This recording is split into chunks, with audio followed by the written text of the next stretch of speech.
What's going on? This is your man John Fortune, your host of the Frustrated Fan Sports Show, and I'm out of my lab and I'm ready to give y'all all the info I got after looking at tons and tons of film. As a cleanup, I'm just gonna let y'all know.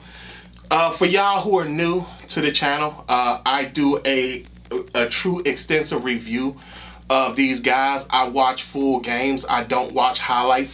I think highlights don't justify a lot of the guys' ability and skills. When I do look at the film, I'm strong and heavy on losses and close wins.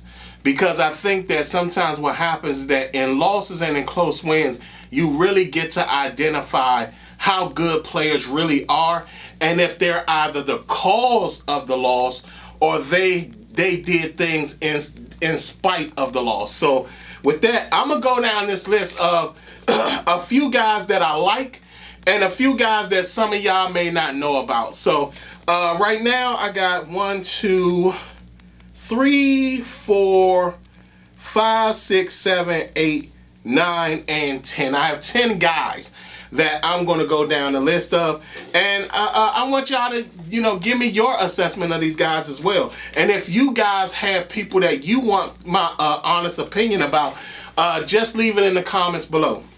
So starting at the very top, this guy I love a lot. As I was watching film of another player, he popped up on this other player's film, which shocked me, which then prompted me to go look at more film of him. For y'all who don't know, this cornerback defensive back class is really good this year. But this guy right here is a guy that I absolutely love. And I'm going to tell y'all something. He reminds me a lot of Jalen Johnson. And now, I remember Jalen Johnson at Utah. And I remember the year Jalen Johnson came out, I told everybody he was the best cornerback in that draft. This guy, I'm not going to say he's the best cornerback in the draft, but he should be at the very top of everybody's list. Because this guy can play in zone and in man. And he can shut guys down. And that guy is Will Lee III, the cornerback out of Texas A&M. I love this guy. I noticed him when I was watching film of Malachi Fields. And when I get to Malachi Fields, I'm going to tell y'all something. I got a lot of stuff on him too. But Will Lee III, I mean, shut him down. And then as I started to watch other games with him in it, all he does is lock people up. He's been given the nickname the blanket. So he's one of these guys that, I mean, he puts it together on people. And I think he's like 6'1 or 6'2 or something like that. So he's not a small cornerback, but he's a very aggressive cornerback. Not only that, he tackles. He goes out there, he tackles, he makes plays. And I mean, there's not many guys that I've seen this draft that play as physical and as tough as he does. And again, he shuts things down. He attacks a ball. He's a takeaway guy. You give him the opportunity, he will take the ball away. I just love his game. I think he's incredible. And with that, I mean, like I said, I think everybody should look at the film of him. Like I said, I was looking at Malachi Fields' tape, and he shut Malachi Fields down, completely blanked them out. It completely showed me more than what I could even imagine. So with that, Will Lee III, the cornerback out of Texas A&M, aka the blanket, check him out. Next is Demetrius Crownover, the right tackle out of Texas A&M. I'm not hearing a lot of people talk about him. He's a guy that I think the problem that most people see with him is that they think that he's missing blocks or he's like kind of like not really doing anything. I think whatever the blocking scheme is that he's in, it's not beneficial to him, and he's following instruction instead of following his instincts. I think this may be a better offensive lineman than people think. Demetrius Crown over the right tackle out of Texas. He has some really good agility when it comes to getting out on the blocks, and he does a fantastic job. Now, he's not fast.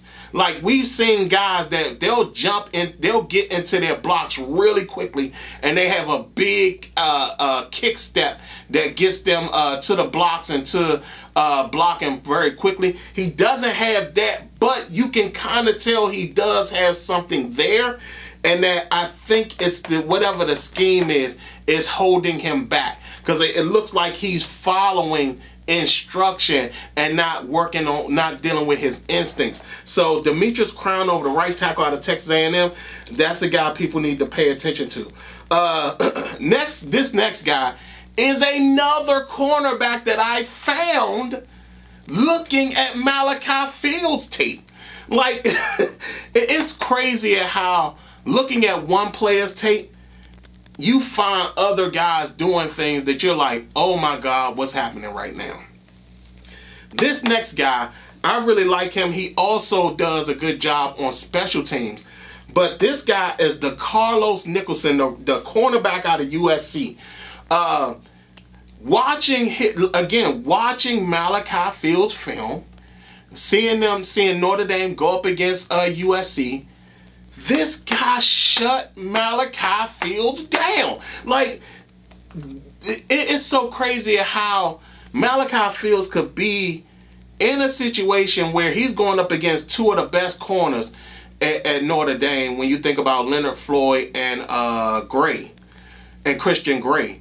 But these guys, it's so many guys that shutting Malachi Fields down. And like I said, I'll talk more about Malachi Fields. The fact that people are talking about him in the first round scares me. I think people are not evaluating properly with Malachi Fields. DeCarlos Nicholson shut him down. And understand this, DeCarlos Nicholson isn't even USC's best corner. He's not even USC's top corner. He completely shut Malachi Fields down. And he shut him down so badly that Notre Dame had to sit up there and create a play where Malachi Fields was coming way across the field just to get away from him, just so he can catch a pass. This guy shut him out. This guy, I think he's like 6'4" and 200 pounds. He's a big dude, but he also plays special teams, which means he more than likely has a lot of stamina as well, because, again, he was the one who was defending Malachi Fields. You don't believe me? Check out USC versus Notre Dame. You will see exactly what I'm talking about. And the fact that he does play special teams, again, like I said, that means he has a lot of stamina. So that means he won't get tired fast or early. So with that, DeCarlos Nicholson, y'all need to check his film out, the cornerback out of USC. This is a running back that I know people are kind of already talking about him. I think that people are already talking about him. And I've seen through some of the, like, when you're looking at NFL Network, I've seen his name pop up in the first round, but he's a guy that I love. And that guy is Jadarian Price, the running back out of Notre Dame.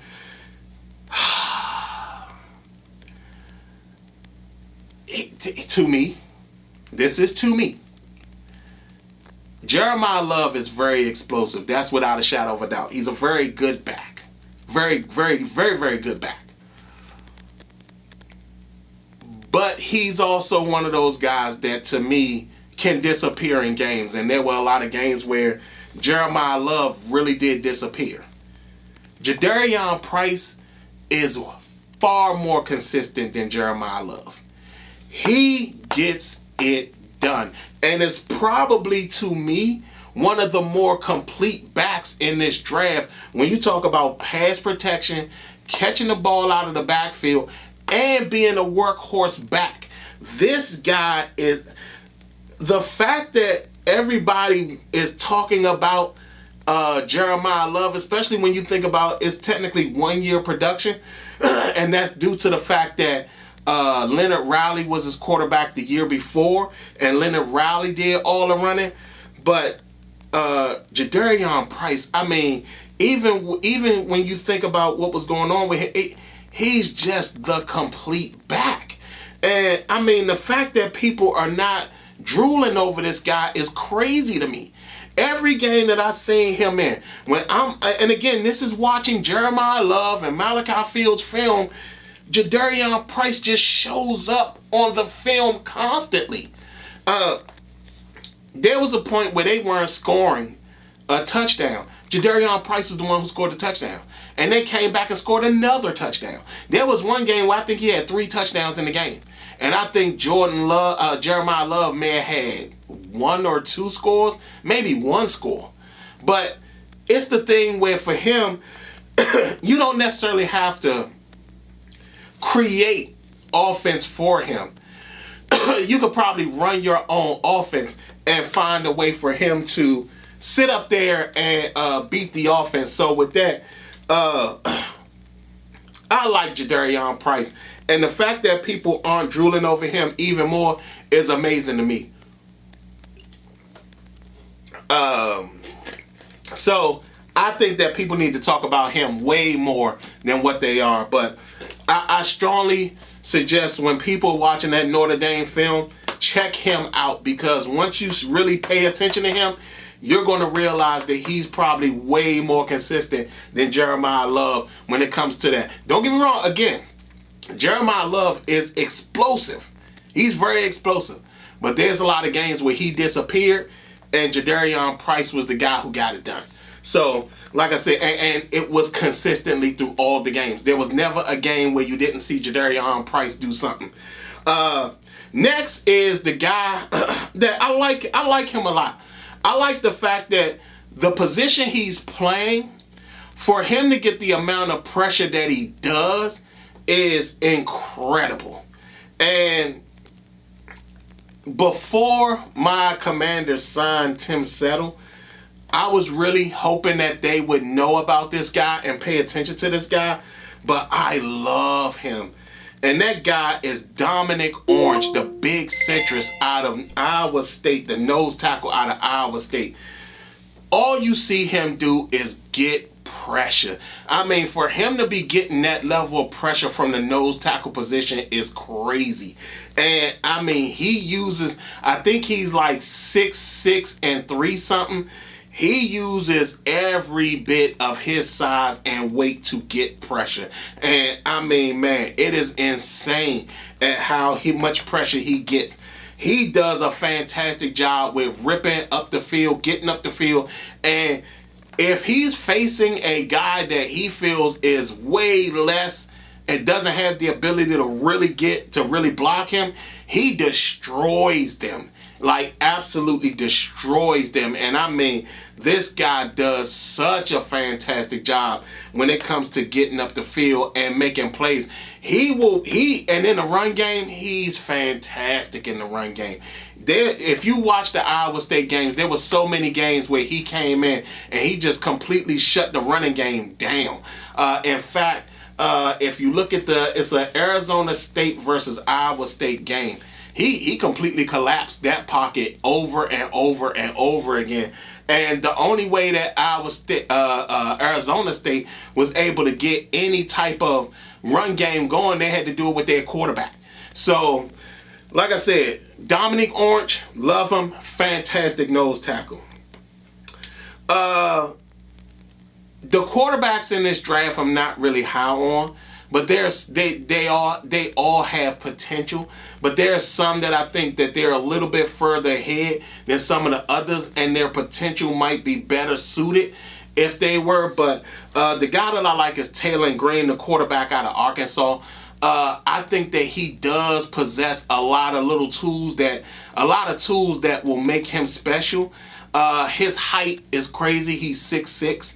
But he does have a rarely kind of body. He's not a bulky guy, but he's kind of really.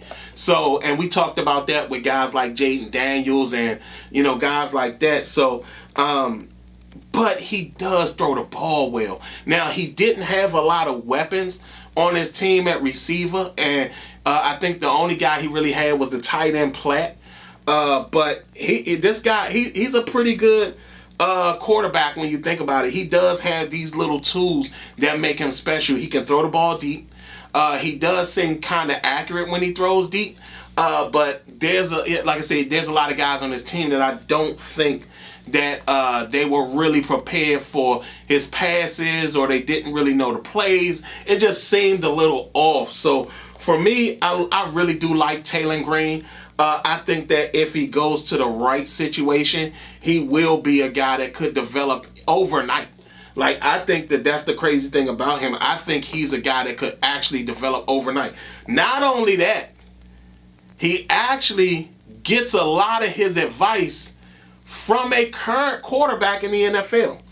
Even though that quarterback is just as young as he is, he gets a lot of information from him, and that quarterback he gets the information from is Jaden Daniels. Taylor Green also uses the virtual reality system that Jaden Daniels was one who was very fond of. So with that, Taylor Green, I like him as a possible future starting quarterback in the NFL. I think that he has the tools to be that very thing. Next is his running mate. The running back that I think, in all honesty, should be talked about right beside Jeremiah Love and Jadarian Price. And that guy is Mike Washington, the running back out of Arkansas. I mean, when you watch his film, this guy he's absolutely great.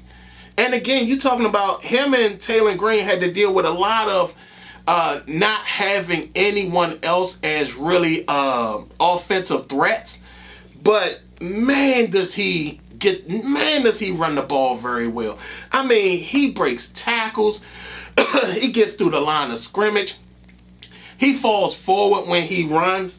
I just love the way he runs the ball. And he's a 3-down back.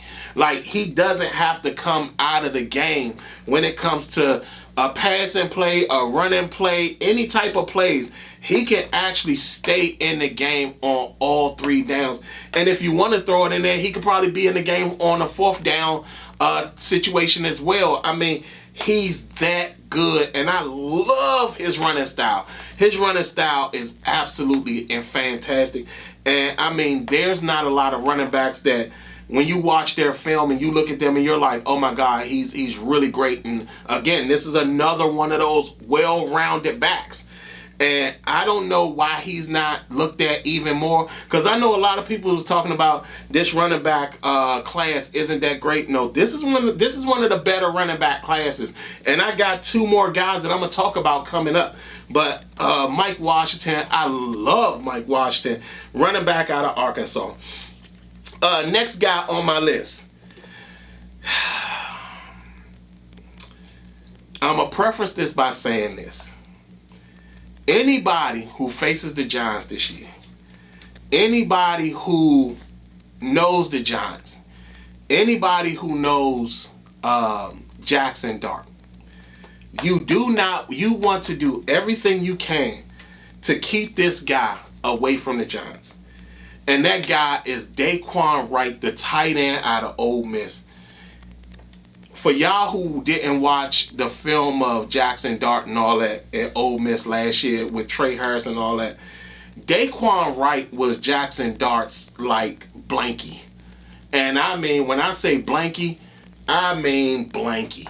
Anytime Jackson Dart ran into any level of trouble, he was always searching for Daquan Wright. Similar to how Jackson Dart utilized Theo Johnson and how he used Theo Johnson a lot. Imagine Daquan Wright plus that. Like, he really relied on Daquan Wright a whole lot. And I'm going to tell y'all, with John Harbaugh now, with the Giants, I'm sorry, y'all keep scratching my nose. With John Harbaugh now with the Giants, I can see them grabbing Daquan Wright, and probably having the worst situation you can ever imagine with Jackson Dart, where he'll now have Theo Johnson and Daquan Wright, and him feel extremely comfortable throwing the ball to them. And then you throw in a healthy Malik Neighbors. The Giants may be problematic in the future. They may be problematic in this upcoming NFL season. So, if anything, anybody who knows, anybody who wants to know, you cannot let Daquan Wright get to the Giants. If he gets to the Giants, Jackson Dart will be a problem.